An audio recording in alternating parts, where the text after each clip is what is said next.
réunis ce matin pour un culte famille, où chacun est accueilli par le Seigneur, quel que soit son âge. Nous avons le plaisir, Gaëlle et moi, de présider à deux voix ce temps de louange autour du thème des cadeaux de Dieu, pour chacun de nous.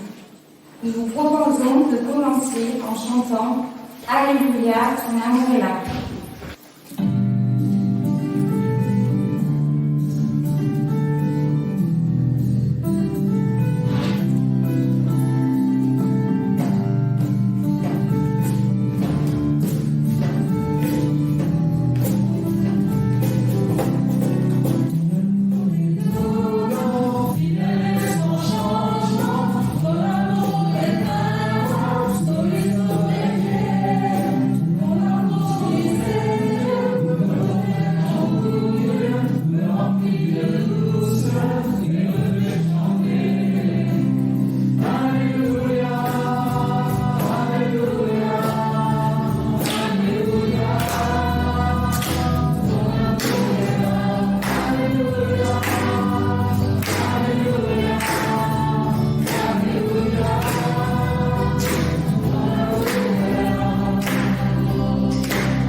Je vous invite à prier.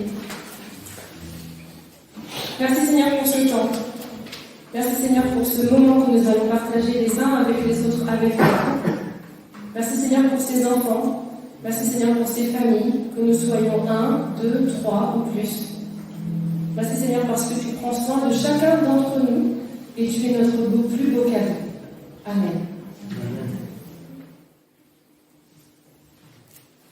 Alors, si vous croyez que vous alliez rester assis et vous reposer ce matin, on va vous faire un petit peu participer et réfléchir. Et la question s'adresse aux petits comme aux grands. C'est quoi pour toi les cadeaux de Dieu? Alors, pour ceux qui ne savent pas encore bien écrire, on va vous aider. Et il y a Mathias et Colomba qui vont vous donner un petit post-it. Vous avez le droit d'en écrire un ou plusieurs. On a des stylos aussi. Voilà, et on les affichera, on s'en servira tout à l'heure. Allez, à vous ménages. De ce côté, Mathias.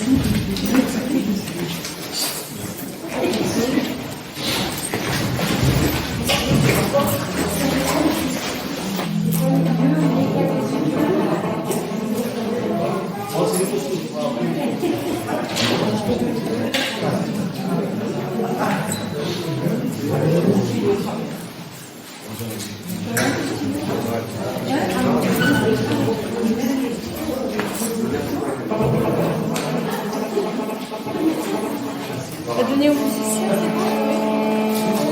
Une seule réponse. Comment ça? Comment ça? On met une seule réponse? On met une seule réponse, ça va?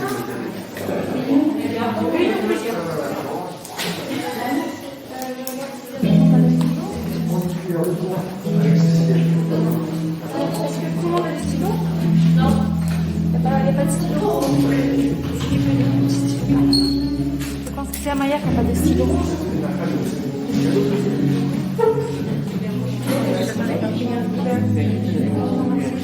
Comme on veut.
On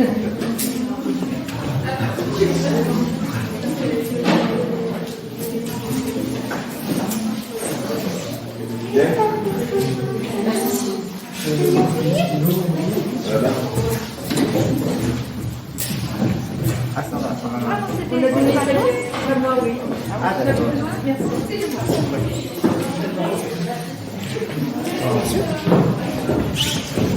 Alors, on les lira tout à l'heure, mais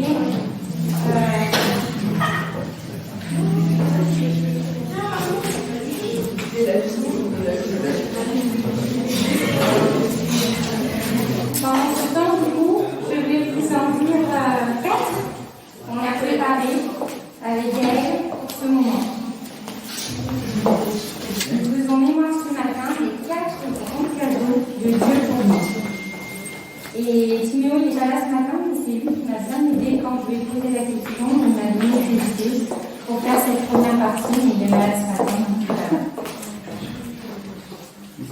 Notre premier cadeau de Dieu, c'est qu'il a envoyé Jésus sur terre.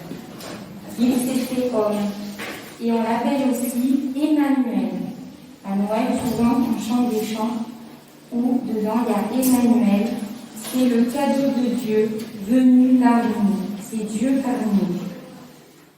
Et dans Matthieu 1, 23, on peut lire « Voici, la Vierge sera enceinte, elle enfantera un fils, et on lui donnera le nom d'Emmanuel, ce qui signifie Dieu avec nous. » Et nous voulons le remercier ce matin pour ce cadeau et le chanter « Jésus, c'est le plus beau nom ».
Jésus a offert sa vie en cadeau afin que nous soyons tous sauvés.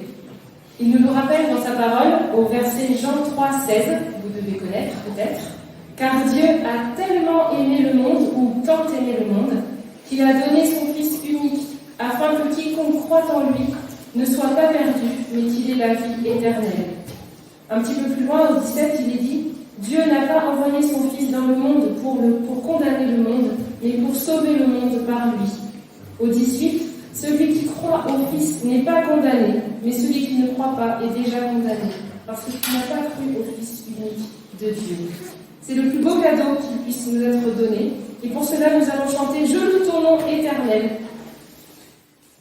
C'est le 576. Et les enfants, si vous voulez suivre, sur le refrain, je vous mets des gestes. Ah oui. Vous voulez vous lever? Je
il y a aussi autre chose, c'est quand on a le Saint-Esprit en nous, eh bien, il produit des fruits.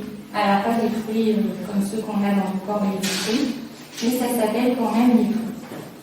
Et je vais vous lire des versets qui parlent du Saint-Esprit. Le vent souffle où il veut. Tu entends le bruit qu'il fait, mais tu ne sais pas d'où il vient, ni où il va. C'est ce que Jésus explique à Nicodème. Il lui pose des questions sur la nouvelle naissance et sur être ami avec Jésus. Voilà ce qui se passe pour quiconque naît de l'Esprit de Dieu, dans Jean 3. Et pour la Pentecôte qu'on a fêtée, quand le jour de la Pentecôte arriva, les croyants étaient réunis tous ensemble au même endroit. Tout à coup, un bruit vint du ciel, comme si un vent violent se mettait à souffler. Et il remplit toute la maison où ils étaient assis. Ils virent alors apparaître des langues pareilles à des flammes de feu. Elles se séparèrent et elles se déposèrent une à une sur chacun d'eux. Ils furent tous remplis du Saint-Esprit et se mirent à parler en d'autres langues, selon ce que l'Esprit leur donnait d'exprimer. Ça, c'était pour la Pentecôte. Et les fruits de l'Esprit. Dans Galates 5, mais ce que l'Esprit Saint produit, c'est l'amour, je crois que vous l'avez vu écrit, la joie, on verra, la paix, la patience, la bienveillance, la bonté, la fidélité, la douceur et la maîtrise de soi. Que nous sachions en toutes circonstances nous souvenir que nous sommes le temple de Dieu et que le Saint-Esprit habite en nous. Ça, c'est un beau cadeau. Je vous invite à chanter « Viens Saint-Esprit ». En vous levant.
En matière concrète, on parle de Jésus aussi, son fils unique. Et on parle aussi de son sacrifice à la croix, de sa grâce, de la grâce. Alors moi, je pensais un petit peu particulièrement aujourd'hui aux mamans, parce qu'il s'avère qu'aujourd'hui c'est la fête des mères. Alors certes, c'est pas forcément écrit ici, mais je trouve qu'on est un cadeau aussi bien pour les enfants, et les enfants sont un cadeau aussi pour nous, et puis c'est aussi un cadeau pour la communauté, parce qu'une église sans enfants, c'est pas la même chose. Hein. Voilà, donc c'est un petit peu ça aussi qu'on voulait vous partager ce matin, avec nos petits post-it et puis nos réflexions avec ça. Les 5 minutes enfants. Justement. Alors, pour commencer, est-ce que vous avez regardé les jeux de cadeaux? Oui. Les gros, hein. Alors, avant qu'on regarde ce qu'il y a dedans, j'ai un petit jeu pour vous, un petit quiz, un peu question pour un champion. C'est pas normalement vous qui regardez ça, mais on va dire que c'est des devinettes et ça va vous aider à trouver ce qu'il y a dans le texte. Alors, c'est un autre cadeau de Dieu, bien sûr, c'est le 4e. Je vais garder pour vous. Alors, en premier, on me compare à un marteau. Je crois que je vous en parle. Un bateau. 2. À un feu ardent. Deuxième indice.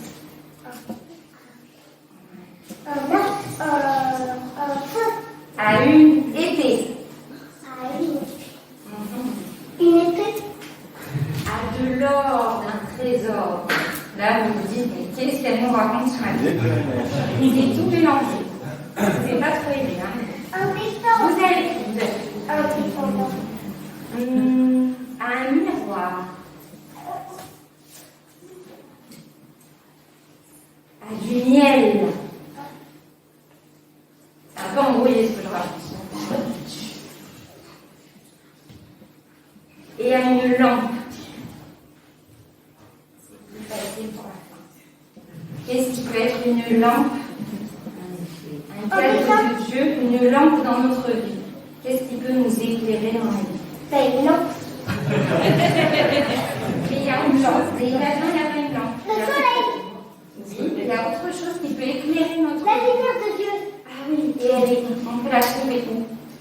Dans le ciel. Ça sera un peu loin d'aller la chercher. Non, dans la nature. Alors, on demande aux grands de nous aider. Oui. Alors, qu'est-ce que c'est le 4e cadeau de Dieu? C'est Florian. Sa parole. Regardez, elle était même pas dans la boîte. Elle n'était même pas dans la boîte, elle était sous vos yeux. Le 4e cadeau de Dieu, c'est la parole de Dieu. Alors, comme ça c'est un petit peu gros et qu'il n'y a pas beaucoup d'images, je me suis dit que vous aimeriez mieux une petite Bible à couleur bleue. Je vous les donne après parce qu'on va changer d'avant. Et on ne peut pas utiliser les trois avec. Donc, Comme ça, il est pas pareil. mais on choisira. Il y en a plein de différents, donc on choisira après. Mais c'était la Bible. C'était dur, hein, mes devinettes, hein, je suis pas sympa. Hein. Oh là là. Alors, juste avant, je voulais vous dire que la Bible, Dieu nous l'a donnée parce qu'elle est pleine de sagesse et qu'il voulait qu'on soit heureux. C'est pour ça qu'il nous l'a donnée. C'est un cadeau pour être heureux, bien sûr. En général, on n'a pas des cadeaux pour rendre les gens malheureux. D'accord? Voilà. Et il y a un verset qui dit dans la Bible, il y a plus de joie à donner qu'à recevoir. C'est pour ça qu'on vous a parlé du cadeau aujourd'hui, parce que Dieu nous a donné beaucoup de cadeaux, mais il veut aussi que nous, en retour, on nous donne, on soit généreux. Et c'est pour ça que moi, j'ai de la joie ce matin à vous offrir des petites histoires de la parole de Dieu. Et comme Jésus il nous a aussi donné l'exemple en donnant sa vie, eh bien, on veut chanter comme lui, on veut apprendre à donner et on veut chanter le chant tout donner. Vous pouvez vous mettre debout. Et ceux qui savent claquer des doigts, Le chant, il marche bien pour ça, on peut taper.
Vous choisissez soit les vignettes que j'ai posées tout à l'heure, soit le trésor.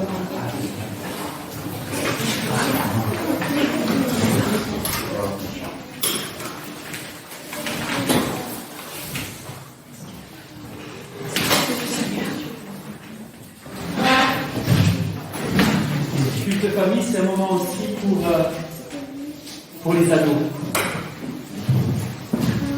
Tu as moins de 17 ans, tu es venu aujourd'hui.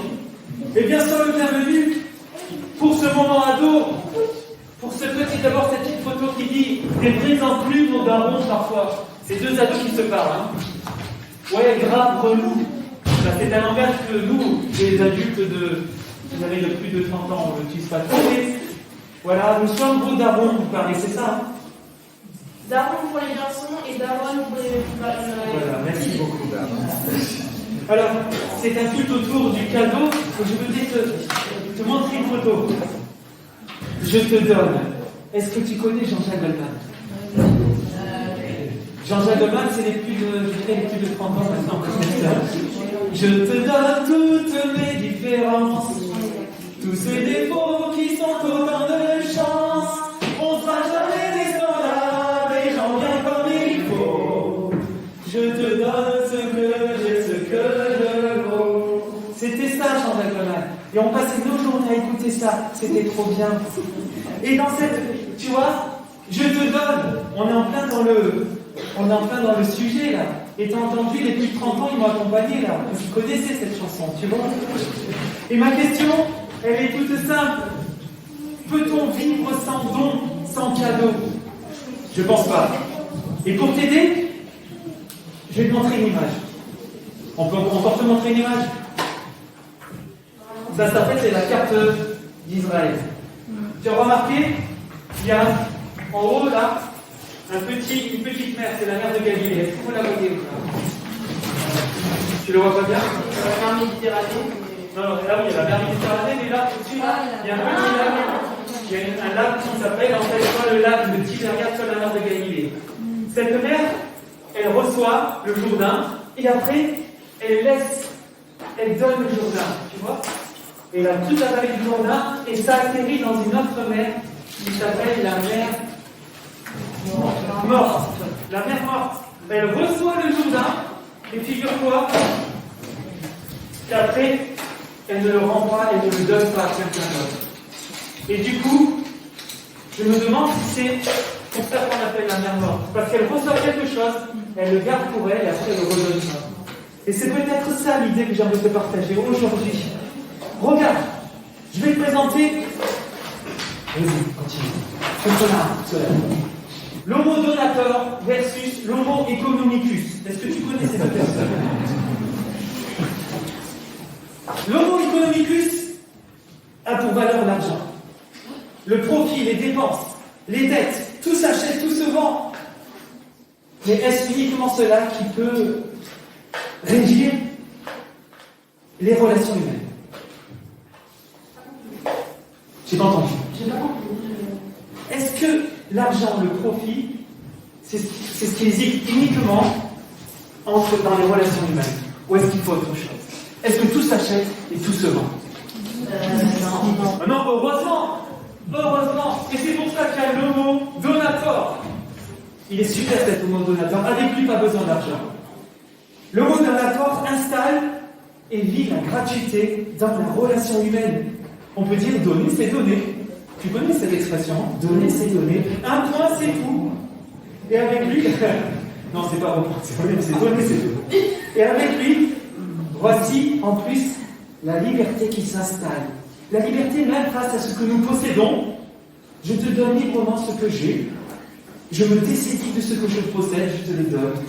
Prends-le.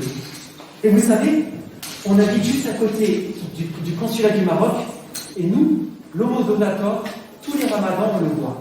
Tous les soirs, on a un petit coup de téléphone, et là, il y a le gardien du consulat qui vient nous apporter et du couscous, et les boulettes, et tout ça, et nous, on accueille ça, on accueille ce don. C'est magnifique, hein? Et bien, c'est juste à côté. Et oui, tu aimes bien le... Est-ce que tu aimes bien le couscous? Je te passe en général, je vais te tutoyer, toi, mon ami adolescent. Vous aimez le couscous ou pas? Oui.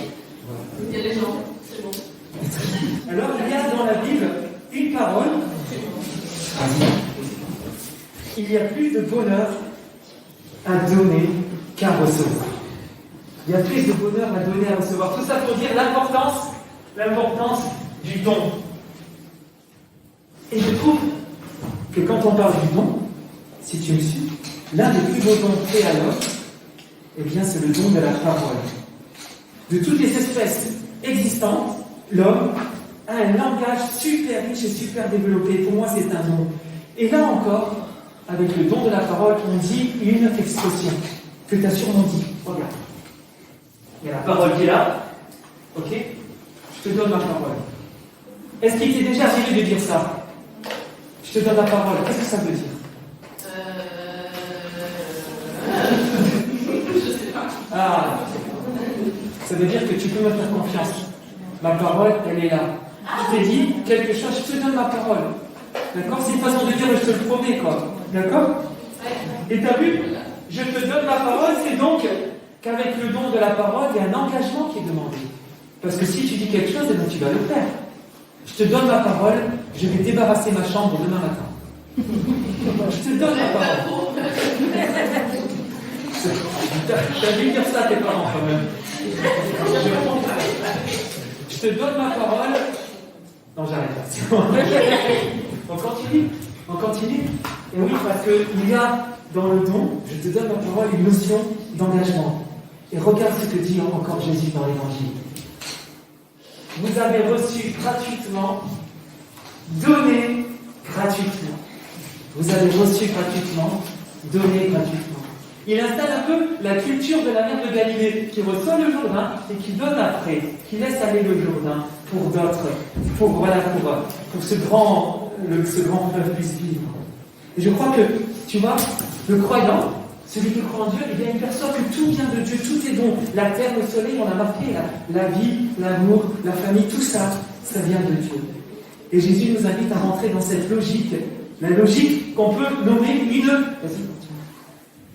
vraie échelle de dons. Tu reçois et tu donnes. Alors je vais te proposer un petit défi. Est-ce que vous êtes prêts, les ados, pour un petit défi? Voici mon petit défi. On va essayer d'appliquer, de chercher à comment appliquer cette logique du don, c'est-à-dire recevoir et donner, avec cette forte parole, cette dernière parole de Jésus. Dans une prière, Jésus va dire ça. Quand vous priez, dites aussi à notre Père, donne-nous notre pain de ce jour. Comment est-ce qu'on peut... Comment? C'est un ordre, Donne-nous notre pain de ce jour. D'accord. Tu le vois comme un ordre? Oui, parce que je lui dis même pas si tu le fais. D'accord. C'est intéressant ce que tu dis. On va essayer de réfléchir et peut-être y répondre. Auparavant, j'aimerais, tu vois, qu'on applique un peu la logique du don. Comment est-ce qu'on pourrait, tu le vois comme un ordre, moi je te propose aussi autre chose et on essaiera de répondre. C'est difficile, je ne sais pas si je vais arriver à répondre à la question. Donne-nous notre pain de ce jour comme si c'était une invitation à rentrer dans la logique du don. On n'est pas en philo, papa.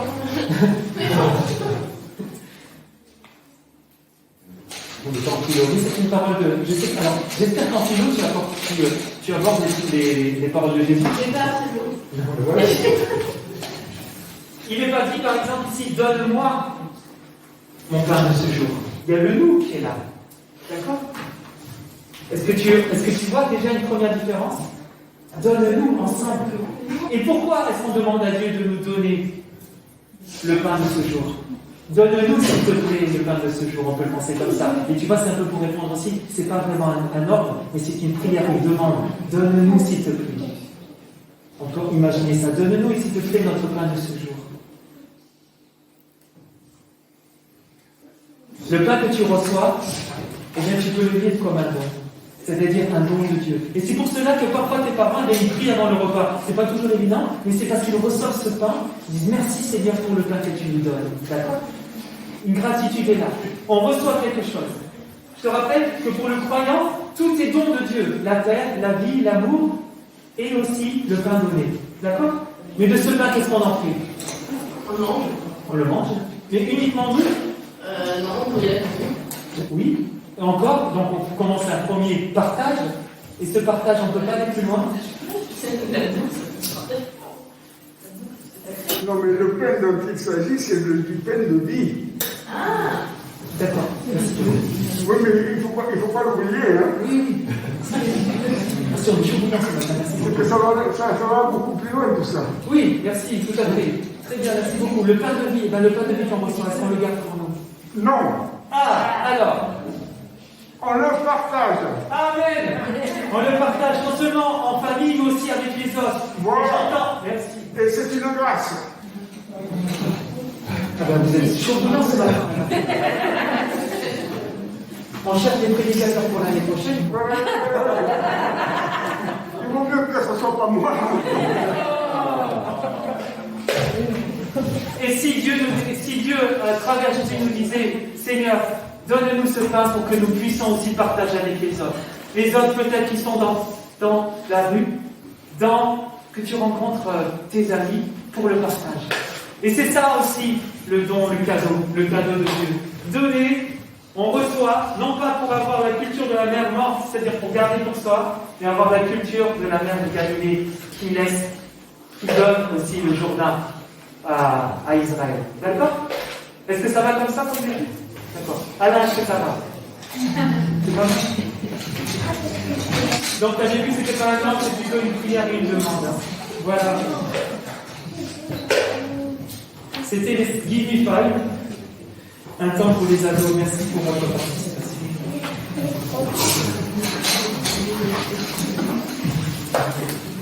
On va poursuivre. Et avant d'entendre Je vous donne du Seigneur Jésus, encore, je vous donne, je voudrais prier maintenant.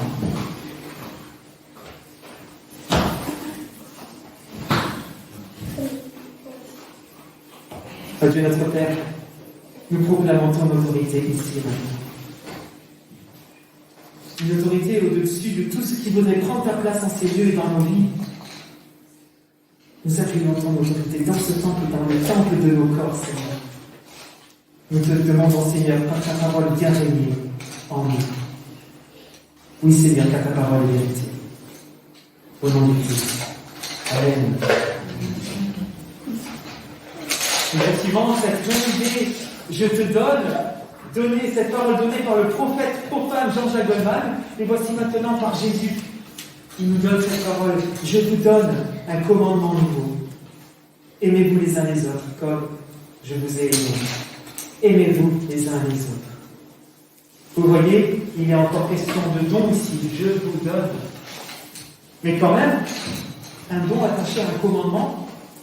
Et là, on peut rejoindre un peu ce que tu disais tout à l'heure à Maya. C'est un ordre. Qu'est-ce que c'est? C'est un peu étrange. Peut-on commander, peut-on obliger ou commander de l'amour?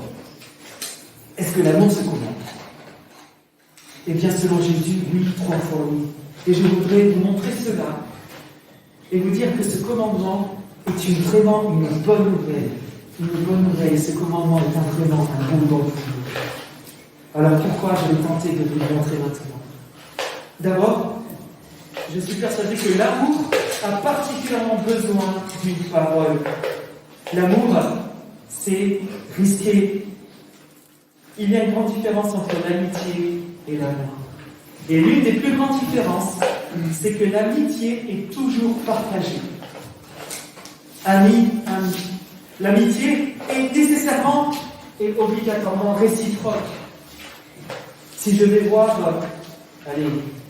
Jean-Jacques Goldman, je lui dis mon ami, il risque de me répondre, je ne te connais pas. Tu n'es pas mon ami. Oui, donc l'amitié demande une réciprocité. Hélas, parfois, l'amour est plus risqué, parce que parfois il arrive que nous aimons quelqu'un qui ne nous aime pas. Ça peut arriver. Alors, puisque l'amour est risqué, puisque aimer est risqué, Jésus nous demande premièrement l'amour. Et je crois premièrement l'amour avant l'amitié. C'était l'amour. L'amour avant l'amitié. Certainement pour prévenir l'Église. Ne devient pas un cercle fermé d'amis, mais ose l'amour prendre ce risque-là. Alors de même, l'Église et cette parole est une bonne nouvelle.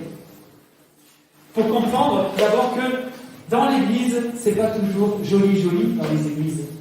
Et pourquoi je dis ça? C'est le texte qui m'invite, et plutôt le contexte. Juste avant, Judas s'en va. Il quitte le groupe. Vous imaginez, Jésus et les disciples sont trahis par un de leurs condisciples. Tout ça pour dire que déjà dans la communauté du Christ, eh bien, la communauté du Christ est un peu malade. Et du coup, elle a besoin de soins. Eh bien, ce commandement est le remède thérapeutique donné à Jésus, donné par Jésus à ses disciples. Et c'est pour cela, et c'est là qu'Amen je te rejoins. Parce que l'impératif utilisé, Jésus utilise l'impératif autre part dans l'Évangile. Quand est-ce que Jésus utilise l'impératif?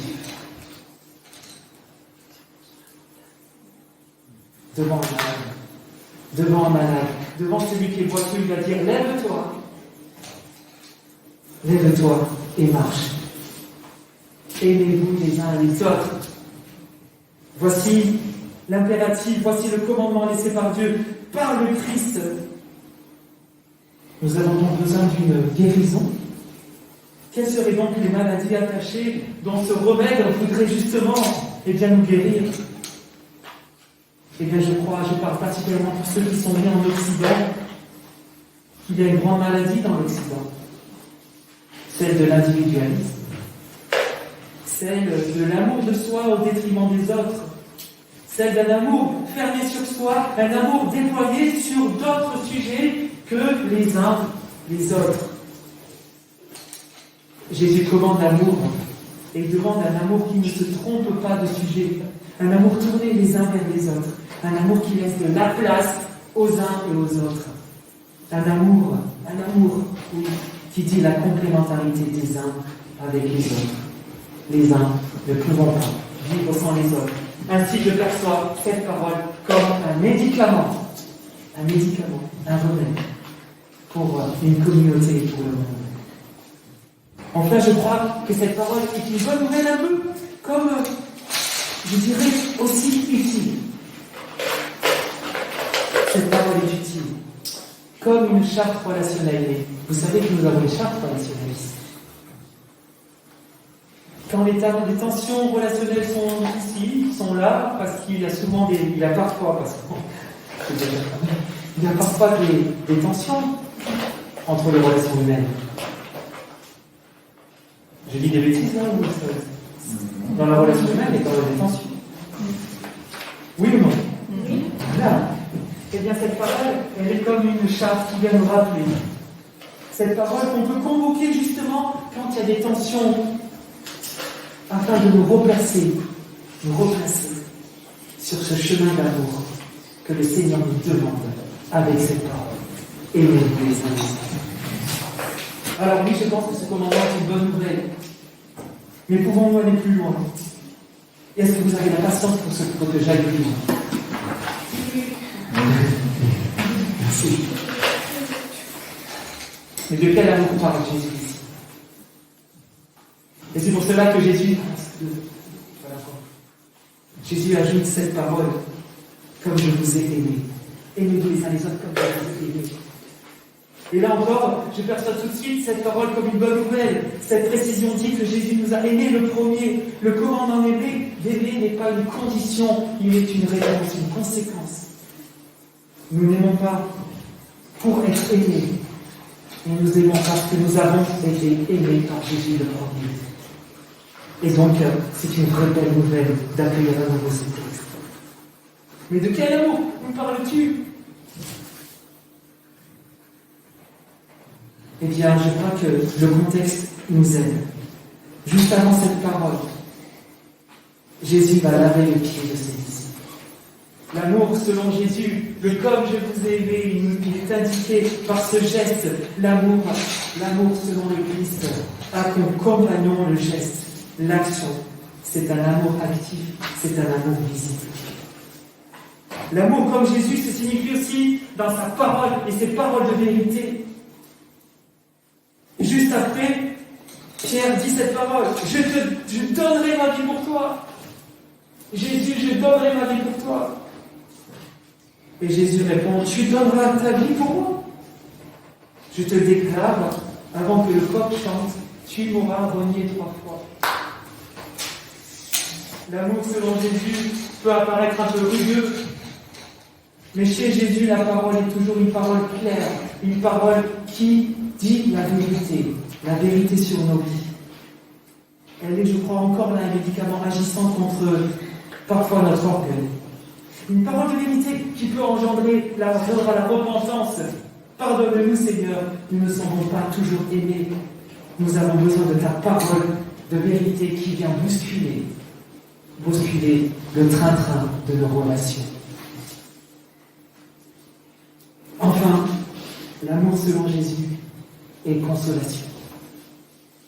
En Jean chapitre 14, verset 16, pas très loin après, Jésus dit cette parole, je prierai le Père et il vous donnera un autre consolateur. Il vous donnera un autre consolateur. Il vous donnera. On note encore que Dieu donne. Mais c'est la parole un autre consolateur. Qu'est-ce qu'un consolateur ou un paraclète? C'est celui qui est avec à côté d'eux.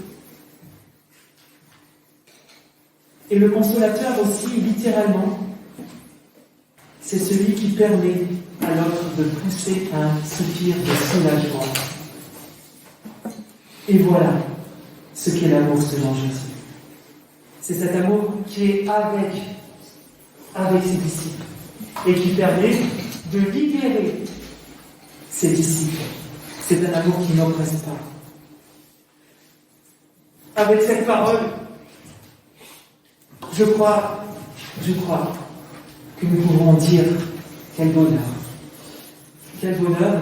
d'avoir donné, de nous avoir donné, Seigneur Jésus, quel bonheur nous avons donné cette parole. Je vous donne un commandement nouveau, aimez-vous les uns les autres comme je vous ai aimés, aimez-vous les uns les autres. Pourquoi c'est encore une belle nouvelle et une bonne nouvelle? Parce qu'au cœur de l'Église, il y a quelque chose d'essentiel, c'est la relation humaine. Entendez cela et entendons cela. Au cœur de l'Église, il y a la relation humaine. Et bonne nouvelle, nous pouvons dire et affirmer que selon Dieu, l'humain croyant est avant tout un être relationnel. Un être relationnel. Et justement, au fondement de cette relation, le Seigneur est là avec nous. Mais ce texte, enfin, et je terminerai là-dessus. Ce texte est une bonne nouvelle étonnante et peut-être choquante pour les religieux, les rigoureux et tous les intégristes. En effet, le commandement que le Christ donne, c'est aimez-vous les uns les autres. Et l'Église n'est pas premièrement une doctrine. Entendons cela, l'Église n'est pas premièrement une doctrine. Et l'Église est avant tout un amour visible, un amour en acte, un amour en parole, un amour partagé les uns avec les autres. Et Enzo Bianchi, qui est un théologien italien, ose écrire ceci que je voudrais vous partager. Et je finirai là-dessus. Dieu nous aime le premier. Il nous aime gratuitement. Il nous fait don de tout ce qu'il a et de tout ce qu'il est en Jésus. Non pas tant pour l'aimer en retour, mais afin que nous nous aimions les uns les autres. Alors, chers tous, voici le temps de nous aimer. Alors, on y va ensemble. Avec le Seigneur Jésus. Allez dans l'état, allez l'amour, les uns avec les autres. Amen. Alléluia.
On poursuit. Les enfants des signes, vous tenez le compte, les enfants, ça va?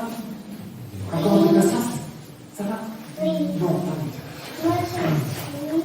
alors, aujourd'hui, une info, une annonce, j'avais dit cela. Et on va tenir notre parole. On vous a donné notre parole, on va tenir la parole maintenant. Et je laisse Colomba venir pour une annonce particulière.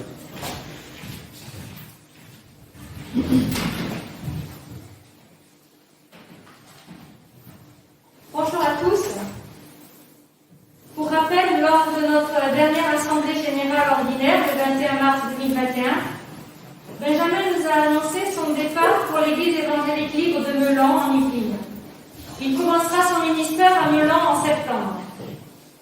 Concrètement, congé que le pasteur doit prendre, Benjamin conduira les cultes à Gambetta jusqu'au dimanche 11 juillet.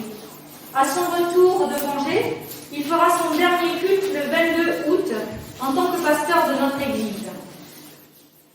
Retenez une date, le dimanche 27 juin sera le culte où en communauté d'église, nous pourrons prendre un temps pour dire nos au revoir au pasteur et un temps de convivialité pour le remercier de ses 10 années de ministère pastoral à Gambetta. Le départ du pasteur est un événement important dans notre vie d'église qui se profile. Et cela reste un défi pour tout le monde. C'est un défi pour l'église qui doit laisser partir son pasteur et se projeter vers un avenir inconnu.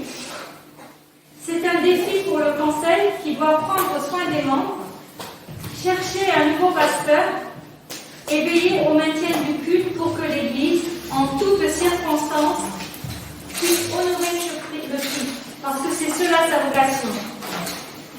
C'est un défi pour Benjamin, avec un ministère dans une nouvelle église et un nouveau conseil. C'est un défi aussi pour son épouse Sandrine et leurs enfants, car ce déménagement a un impact indéniable sur leur vie familiale, et en ce sens, nos prières doivent les accompagner. Faisons confiance au Seigneur dans cette période de défi. Les premières démarches du conseil, bien entendu, ont été orientées vers la recherche d'un nouveau pasteur. Pour cela, nous nous sommes rapprochés de l'Union des Églises évangéliques libres, et dans notre union, il existe une commission des mouvements pastoraux qui est chargée d'harmoniser les mouvements pastoraux en étant en dialogue d'une part avec les églises qui recherchent un pasteur et d'autre part avec les pasteurs cherchant à changer de poste et disponibles. La commission des mouvements pastoraux est donc notre premier interlocuteur. Le conseil a rempli une fiche qui a pour but d'indiquer notre profil d'église et notre recherche de pasteur. Cette fiche a déjà été envoyée à la commission des mouvements pastoraux. À ce jour, aucun pasteur n'est disponible. Il nous faudra peut-être attendre la prochaine promotion de pasteur. En tous les cas, nous resterons en contact de façon régulière avec la commission des mouvements pastoraux. L'église Gambetta doit se préparer à être, probablement, sans pasteur l'année prochaine. En tant que présidente du conseil, je souhaite avant tout vous rappeler une certitude rassurante et qui doit nous réconforter. Il n'y aura pas de pasteur à un temps donné, certes, mais la présence du Seigneur, elle est là. Son amour, son Saint-Esprit demeure auprès de son Église. C'est le Christ qui a décidé que l'Église doit exister. C'est un lien d'amour qui le lie à l'Église. N'est-elle pas appelée dans la Bible l'épouse du Christ? Les travaux du Conseil en avril, en mai, nous ont permis de faire un bilan du ministère pastoral et d'organiser les cultes pour les mois à venir. Le Conseil est constitué, pour rappel, du pasteur, de Marie-Thérèse Guéret, de Myriam Dordogne, de Sébastien Roland, de Mouna Azna, de Roberto Higueras. Je te demande de te lever, Roberto, pour que les gens puissent te voir. Voilà. De Loïs et Dimas, tu peux te lever pour que... Voilà. De Marie-Pierre Dambélé et de moi-même. On est là avec vous. C'est pour cela que je demande aux personnes du conseil de se lever. Et vous pouvez toujours nous solliciter. En tous les cas, grâce à l'engagement des responsables d'activité, le planning des cultes est pratiquement bouclé jusqu'à fin septembre. Pour assurer les prédications à venir, nous préparons avec Benjamin la liste des personnes ressources que nous allons solliciter. Il y a des pasteurs de l'Union ou non, des membres de l'Église, des laïcs, que le Seigneur a pourvu du don pour l'enseignement de la parole. Dans la confiance en notre Seigneur, le Conseil va prendre ses responsabilités pour continuer la vie d'Église et organiser le culte. Maintenant, nous attendons aussi une fidélité, un engagement des membres de l'Église. Pour trouver un pasteur, les démarches prennent du temps et les décisions à prendre de part et d'autre sont lourdes de conséquences. La précipitation n'est pas toujours favorable. Une vacance être bénéfiques pour que l'Église rassemble ses forces, redéfinisse son projet et permette à plusieurs, durant ce temps de vacances de poste, de discerner leurs dons en les mettant au service de la communauté. L'Église, plus que jamais, aura besoin des responsables, des équipiers engagés pour rencontrer leur amour pour Dieu en faisant vivre le culte avec les premières parties de louange, les prières d'intercession, l'accueil, le décompte de l'offrande, la projection, l'enseignement des enfants, la musique, les chants, la diaconie. Pour nous, cette période à venir revêt une dimension spirituelle. Une opportunité nous est donnée pour faire confiance en notre Dieu, pour tourner nos cœurs et nos regards vers lui, à nous engager par amour pour le Christ. Il est normal que notre première réaction soit l'appréhension de l'avenir, l'inquiétude. Et si la première phrase qui nous vient est « Comment allons-nous faire une église sans pasteur ?» Nous avons une certitude. Le Seigneur aime son église de Gambetta et l'église de Gambetta aime sincèrement son Dieu. Alors moi j'ai envie de vous répondre avec un peu de provocation et un peu de défi. Mais que va faire le Seigneur pour manifester son amour et sa puissance dans cette église sans pasteur? Prions, faisons confiance au Seigneur pour agir en nous, pour agir avec nous. Le Seigneur peut nous surprendre et nous réserver de belles choses à vivre.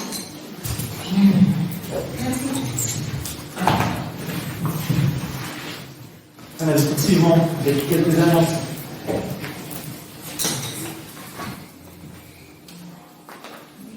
Je suis venu au moment, aujourd'hui, ça a été dit plusieurs fois. Normalement, il y a une petite surprise à la fin. Donc, une petite surprise vous attend à la fin du culte. Parce que c'est quand même votre fête, on l'a déjà dit ici. Alors, lundi, à 20h, il y a une étude Zoom dirigée par c'est Jérémy Chamard, et c'est une étude donc, de notre union d'église, c'est sur la gouvernance de l'église saine et missionnaire. Donc, je vous invite à, j'enverrai le lien Zoom pour que vous puissiez la suivre. C'est toujours intéressant d'écouter et de partager. Comment dire, c'est toujours à peu près les mêmes activités en semaine. C'est surligné le mardi soir à 21h, il y a une plage prière et on vous invite vraiment un quart d'heure de prière à vivre ensemble. C'est dirigé par le Saint-Esprit et conduit par Elisabeth Roland. Donc on vous invite à venir un petit quart d'heure de prière ensemble. Il y a normalement prévu une rencontre vendredi soir pour les responsables, mais peut-être la communication n'a pas été assez claire. Alors, on vous tiendra au courant. Peut-être ce sera un petit peu plus tard retardé. Donc voilà, la communication sera plus claire. On vous tiendra au courant. Est-ce que vous avez des questions? Le Scrabble. Oui, le Scrabble vendredi à 14h. Si vous êtes intéressé par une partie de Scrabble, vous êtes bienvenus et c'est en haut. Toutes les activités sont là pendant toute la semaine. Je vous dis simplement pour vous dire les salutations de Tiala, qui a un échange de mails avec elle. Et voilà, on veut l'embrasser, on pense à elle. Elle sera de retour sur Marseille le 9 juin et elle viendra pour le culte suivant juste après le culte. Je voudrais aussi transmettre les salutations et tout l'amour, ce qu'elle m'a demandé de Annie Parmani, qui est une membre de notre équipe qui a été pas mal atteinte et affaiblie par la Covid, mais elle nous salue, elle pense à nous dans la prière. J'invite maintenant Colombe à venir prier. Et après, nous prendrons le temps pour la prière.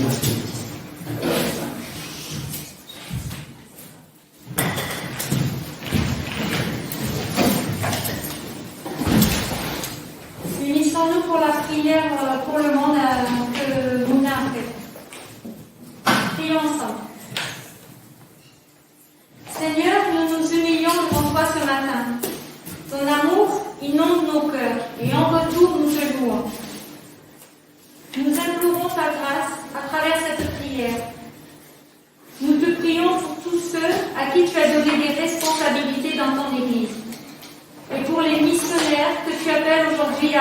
ta parole, afin qu'ils exercent leur ministère à la manière de Jésus-Christ. Seigneur Dieu, par ton amour, accueille nos requêtes et nos intercessions.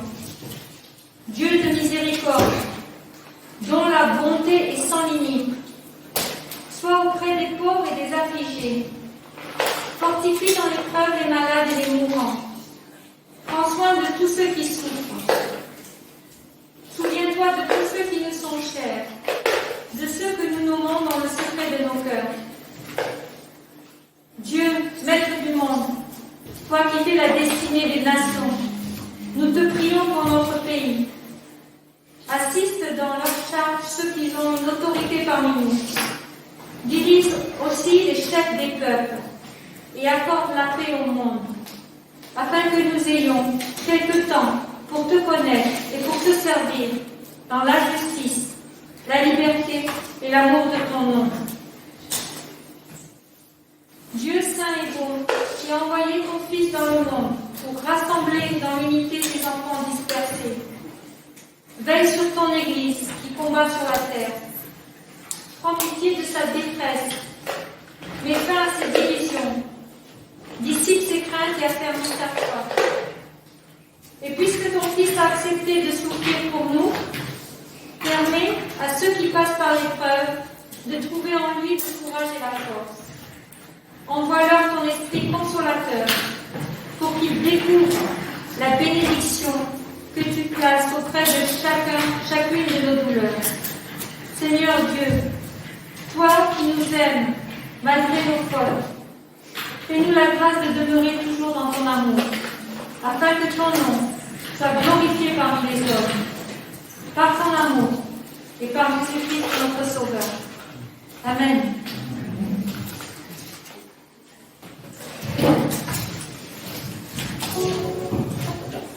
Je veux en dire, de proclamer que le Seigneur nous vient de lui, nous venons aussi avec joie, nous offrir offrande de joie, c'est maintenant le temps de l'offrande.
Nous voulons nous lever et être une bénédiction les uns pour les autres.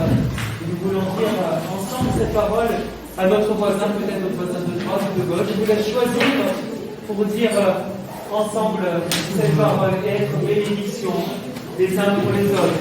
Allons-y. Que l'amour de Jésus-Christ, sa lumière, sa compagne, et de le rendre rayonnant et fraternel, va dans la joie du Seigneur ressuscité. Et nous chantons, rien ne pourra jamais nous séparer de l'amour de lui.